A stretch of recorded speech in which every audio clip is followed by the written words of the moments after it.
Круглый стол был организован Курултаем Башкир-Сибая совместно с Краеведческим музеем. В мероприятии участвовали ветераны педагогического труда, преподаватели, краеведы, студенты и школьники. Началось все с исполнения гимна на башкирском языке. Ансамбль школьников Башкирского лицея имени Рамазана Умедбаева сыграл на курае башкирские национальные мелодии. Ребята рассказали стихотворение Рами Гарипова, Мифтахиддина Акмулы, прочитали насихаты. Вместе со всеми вспомнили актуальные пословицы и поговорки. Руководитель Сибайского Курултая Башкир Роза Бигбова в своем приветственном слове отметила важность сохранения родного языка, рассказала о проблемах и о будущем башкирского языка.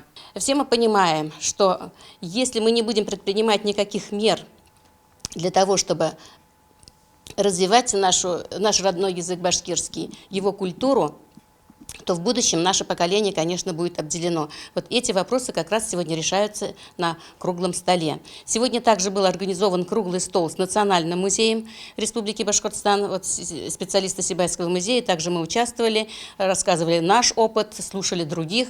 Поэтому я поздравляю всех с Днем башкирского языка, желаю всем процветания. Заведующие башкирских детских садов рассказали также о методах сохранения и популяризации башкирского языка среди детей, о различных подходах к этой теме. Также в ходе круглого стола, помимо всего прочего, обсуждались проблемы национальных печатных изданий, цифровизации языков и многие другие актуальные темы. В качестве своей главной цели во время круглого стола наметили необходимость донести до юного поколения, что без своих корней, родного языка и национальной культуры нет у народа будущего. Татьяна Огурцова, Фарваз Рафиков, Оскар Зарипов, Любовь Карпова, телекомпания СТВ.